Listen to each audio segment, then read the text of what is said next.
boy, do I have news for you. Well, this will be news for you, provided that you're following my journey and you've been watching my recent vlogs, and also provided that you are actually as interested in my life as I am.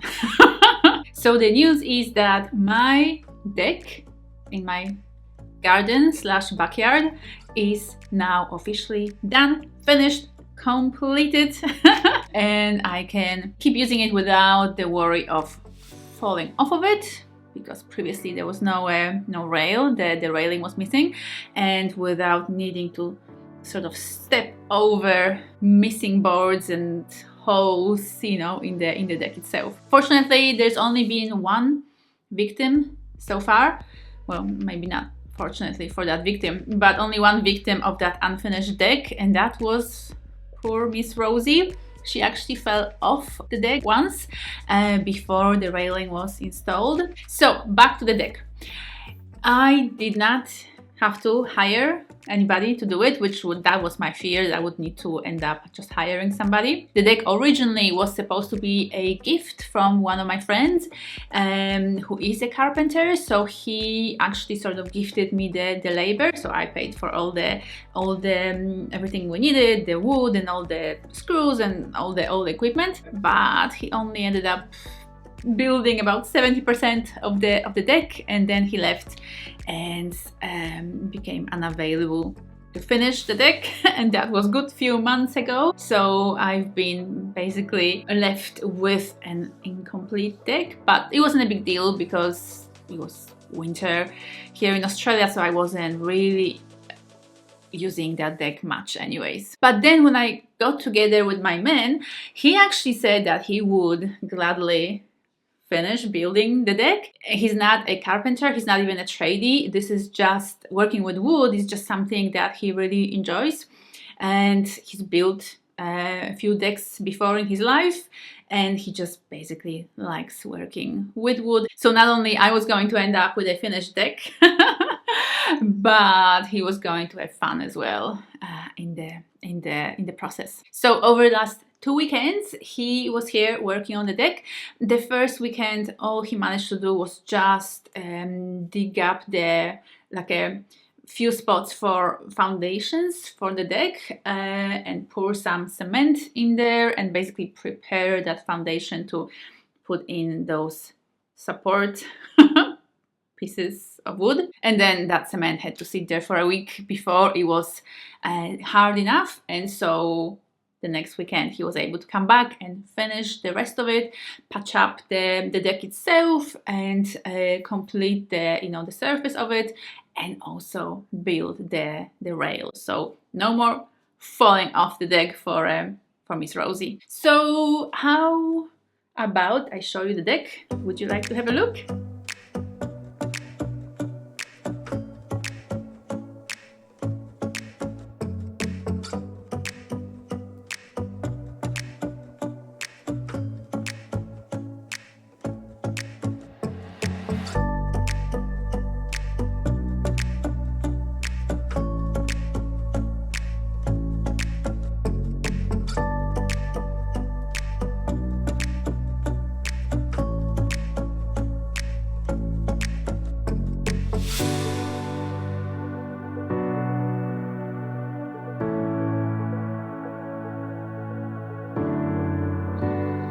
So the next step on the deck journey is going to be decorating it. I do want to put some kind of structure that would cover the AC units. I want to put something there, some kind of trellis with a planter or some kind of wooden structure where I can fit in different plants that can then climb, or that I can just attach throughout the trellis, so that you're not staring at the ugly air conditioning unit, but there's more green, pretty green plants around. And I will probably also put some bigger potted plants on the deck itself. It is not a massive deck, as you can see, but my backyard is just not very big, so it's a very appropriately sized deck for the kind of space I've got here. And I hope that you do like my umbrella. It is kind of a unusual. Well, unusual for me. I haven't seen umbrellas like that before.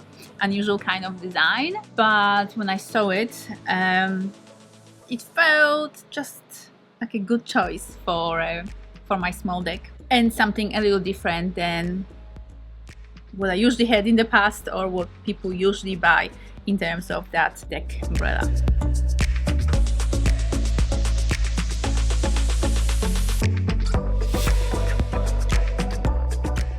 And I also want to tell you about something else because I've been thinking about it.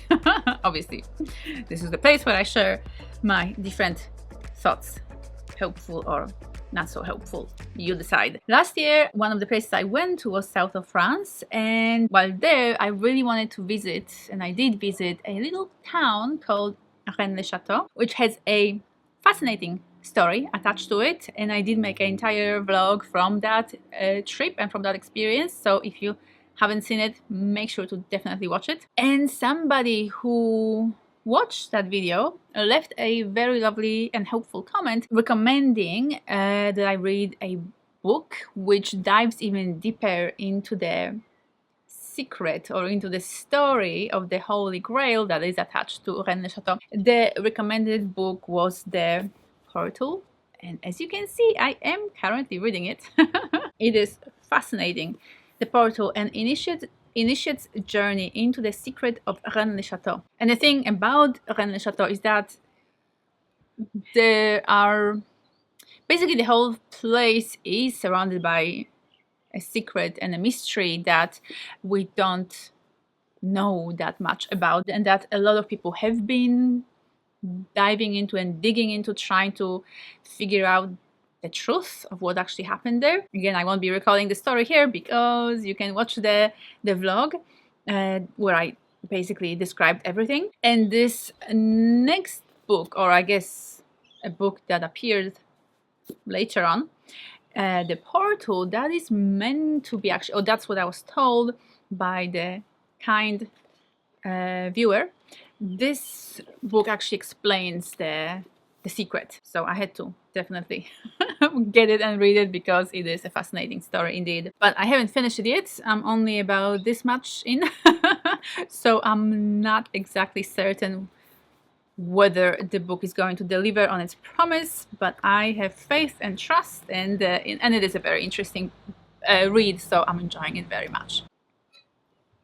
But apart from telling the story and hopefully explaining the secret, this book is actually giving me something else as well, and it is reminding me actually about something else. And I find that I keep getting these reminders from the universe in different shapes and forms, and this one is yet another reminder, because the author of the book, this is the real story, this is her actual experience around that region and around that story and that secret. She goes on a mystical journey. She's guided on this mystical journey where she uncovers some kind of truth about herself or the world at large. I'm not certain yet. When I finish, I will let you know.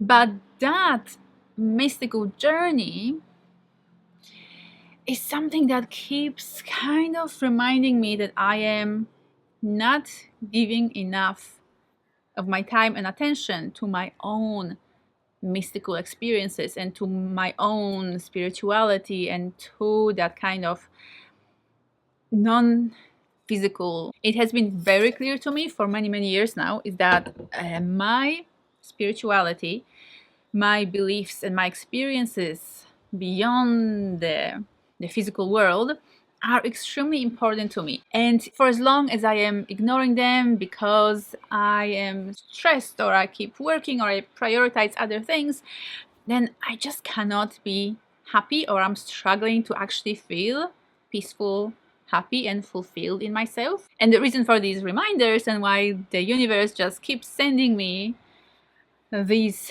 different signs, books, people, experiences, etc., is that I keep neglecting the mystical and the spiritual of my life. And that is actually bugging me very much. It is a source of a lot of distress in my life that I am really not putting the priorities where they should be in my life. And this is purely about my life and my priorities, because these aren't gonna be the same for everybody or for anybody else. But since my life cannot be fulfilled without me fully connecting to that mystical, spiritual part of my life, then I need to be reminded regularly, but I also need to keep prioritizing that in my life. And look, it's not something that I am completely ignoring or disregarding at the moment. Like, I do meditate every day. I do talk to the universe. I do my best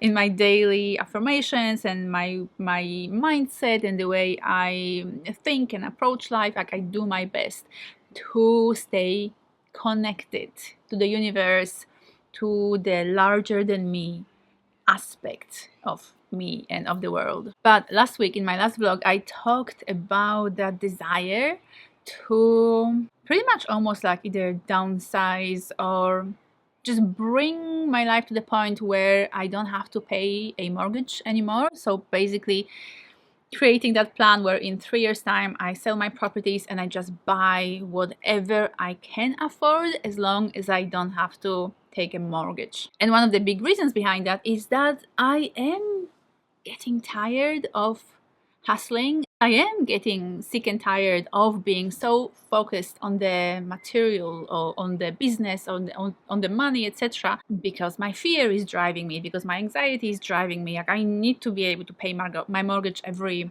month. Like, I need to be able to make a certain amount of money. And when you're self-employed and running your own business, that pressure is fairly strong, because you have no guarantees around what kind of income your business is going to generate each month. So feeling a strong desire to take that pressure off of myself and to keep working towards that goal of within 3 years living mortgage free. And this is in an attempt or in a desire to create the kind of life where I don't have to stress and worry so much about finances, which will then free up this big chunk of my mental energy and my time to actually pursue a much slower life, a much more mindful life, and maybe even a mystical life. And by the way, I absolutely love books so much for their ability to show us so much of realms or parts of life that maybe we are not as focused on and other people are more